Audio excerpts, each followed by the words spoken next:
Um,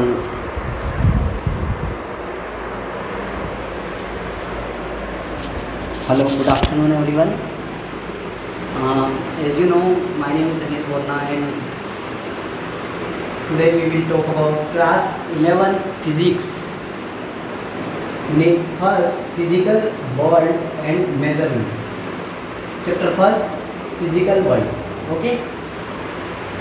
तो आज हम जो बात करेंगे चैप्टर 1 के बारे में बात करेंगे, जो कि 11th क्लास का है, फिजिक्स का चैप्टर, भौतिकी का फिजिकल वर्ल्ड है ना, भौतिक जगत जिसको बोला गया है। तो चैप्टर 1 है, इसमें चैप्टर 1 से लगाकर चैप्टर 5 यानी यूनिट 3 तक लगभग 23 नंबर के क्वेश्चन बनते हैं, 23 मार्क्स के क्वेश्चन बनते हैं। तो ये सब अपन चैप्टर 1 में से लगभग 2-2 नंबर के 2 क्वेश्चन आ सकते हैं, यानी 4 मार्क्स का क्वेश्चन बन सकता है। 2-2 नंबर के 2 क्वेश्चन, 4 मार्क्स के 2 क्वेश्चन बन सकते हैं। तो वो अपन इसमें देखेंगे, तो देखना आप, ठीक है। जैसे कि यहाँ लिखा ही है, चैप्टर 1 है फिजिकल वर्ल्ड का। ओके, चलो आ जाते हैं, आगे बढ़ते हैं। पहला टॉपिक जो आने वाला है वो क्या है,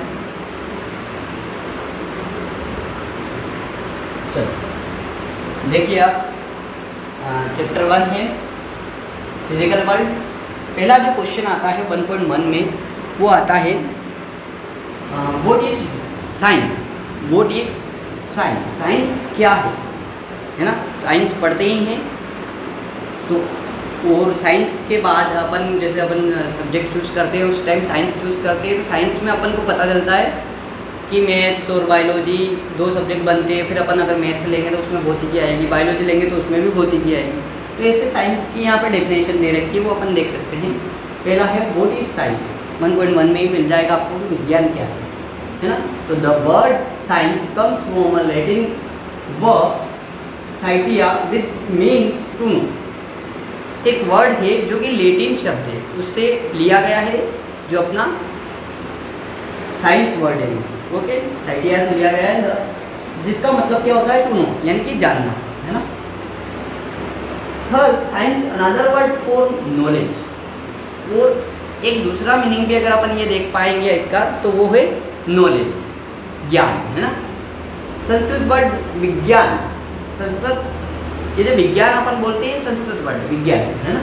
एंड अरेबियन वर्ड इल्म are synonyms meanings of this.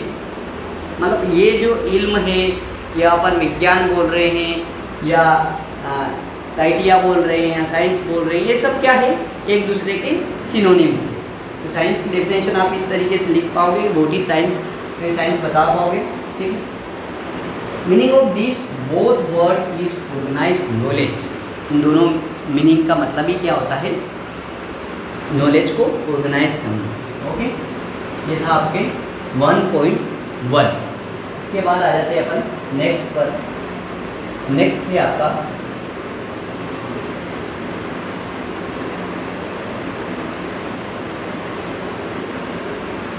Next पर आ जाते हैं अपन। नेक्स्ट है आपका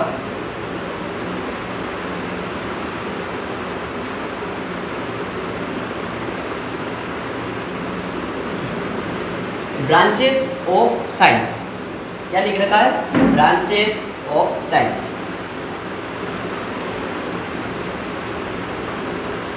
देख पाओगे आप, ब्रांचेस ऑफ साइंस लिख रखा है।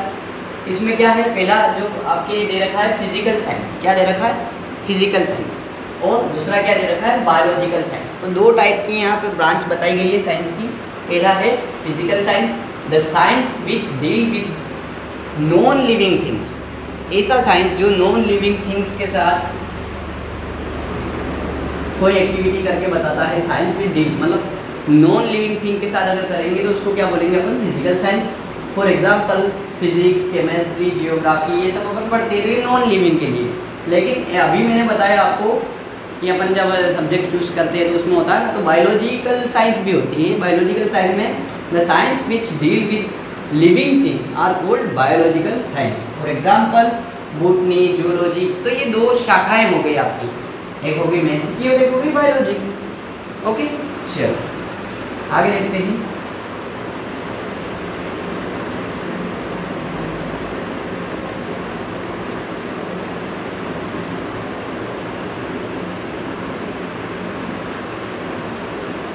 साइंटिफिक मेथड, ये आता है एक वर्ड साइंटिफिक मेथड क्या होता है। तो साइंटिफिक मेथड में देख लीजिए आप क्या डेफिनेशन बनेगी इसकी, the systematic organised and logical method adapted by scientist for their research work और in the pursuit of science is known as scientific method.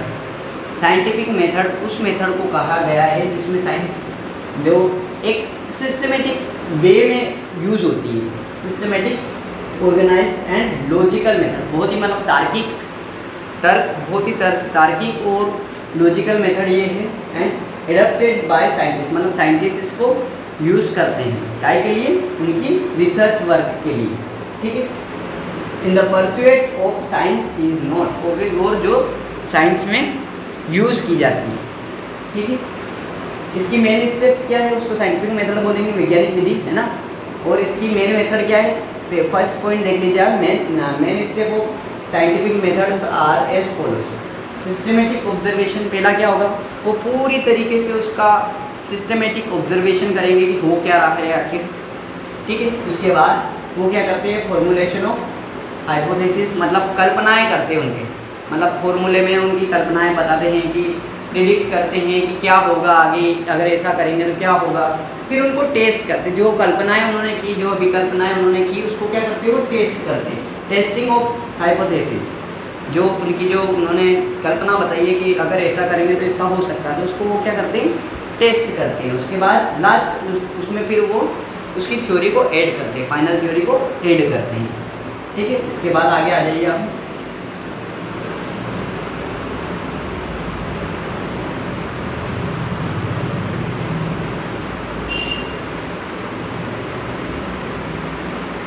Last में आता है अपना व्हाट इज फिजिक्स। फिजिक्स क्या है, फिजिक्स क्या है, तो आपने अभी साइंस पढ़ा था, तो वहाँ यहाँ पर लिख रखा है main, physics is a branch of science. Science की ही एक शाखा है physics, okay, that deal with the study of nature, जिसमें अपन स्टडी ऑफ नेचर यानी प्रकृति का अध्ययन करते हैं, ओके, एंड नेचुरल फिनोमिना, और जो प्राकृतिक जो क्रियाएं होती रहती हैं, क्रियाकलाप होते रहते हैं, उनका अपन फिजिक्स में अध्ययन करते हैं, स्टडी करते हैं। तो यहाँ पर दे रखा है फिजिक्स का जो बायोडाटा है, पूरा नाम हो, the word physics has been derived from the Greek word physis. कौन सा वर्ड है, फ्यूसिस। फ्यूसिस से ये आपके जो है यहाँ पर ग्रीक वर्ड है, इसे लिया गया है, विच मीन्स नेचर, जिसका मतलब होता है प्रकृति। The word was introduced by the ancient scientist Aristotle in the year 350 BC, मतलब कि लगभग 350 जब ईयर चल रहा था, तब उन्होंने एरिस्टोटल ने इसको क्या करा था, इंट्रोड्यूस करा था इस वर्ड को, ओके, फ्यूसिस को। Since in ancient time the word, Sanskrit word भौतिक, ये भौतिक भी संस्कृत वर्ड है, जैसे विज्ञान संस्कृत वर्ड है वैसे ही भौतिक भी संस्कृत वर्ड है। मीनिंग फिजिकल वॉज यूज, मतलब ये जो भौतिकी, इसका जो मीनिंग क्या बता रखा है यहाँ पर, फिजिकल बता रखा है। इस तरीके से इसका नाम क्या पड़ा, the word physics has been derived by this, और यहाँ से आपका जो ये मीनिंग है फिजिक्स का, ये उठ के आया है। आगे देख लीजिए आप, लास्ट जो टॉपिक बचता है इसमें, वो बचता है क्लासिफिकेशन ऑफ फिजिक्स। दो तरीके का क्लासिफिकेशन है, यहाँ पर देख लीजिए, क्लासिकल फिजिक्स और मॉडर्न फिजिक्स। सिंपल सा रूल है, before 19th century is known as classical physics and the physics after 19th century is known as modern physics. यानी 19वीं शताब्दी से पहले की जो 19th सेंचुरी से पहले की जो आपके फिजिक्स थी, भौतिकी थी, उसको क्या बोल रहे हैं, क्लासिकल फिजिक्स। और उसके बाद की जो भौतिकी है, मतलब 19th सेंचुरी के बाद की जो भौतिकी है, उसको क्या बोल रहे हैं, मॉडर्न फिजिक्स बोल रहे हैं। क्लासिकल फिजिक्स के अंतर्गत कौन कौन आते हैं, the main branches of classical physics are mechanics, thermodynamic, sound, optics और इलेक्ट्रोडायनेमिक्स। ये सब क्या है, आपके क्लासिकल फिजिक्स के एग्जाम्पल है, यानी क्लासिकल फिजिक्स में ये चीज़ें आती हैं। इसके बाद यहाँ पर under this branch of physics, atoms, theory of relativity, quantum mechanics, ये सारी चीज़ें आपकी मॉडर्न फिजिक्स में आती है। ये मैक्रो पर वर्क करती है, ये माइक्रो पर वर्क करती है, मतलब ये बहुत अंदर नहीं जा रही थी, लेकिन ये अब जो मॉडर्न फिजिक्स है वो बहुत अंदर तक जाती है। ये था आपके चैप्टर 1 का छोटा सा डिस्कशन, बहुत ही छोट वीडियो में मैंने समझाने की कोशिश करी। अगर इसमें थोड़ा बहुत भी अगर आपको समझ में आता है तो कमेंट कीजिए और चैनल को सब्सक्राइब करिए। Thank you.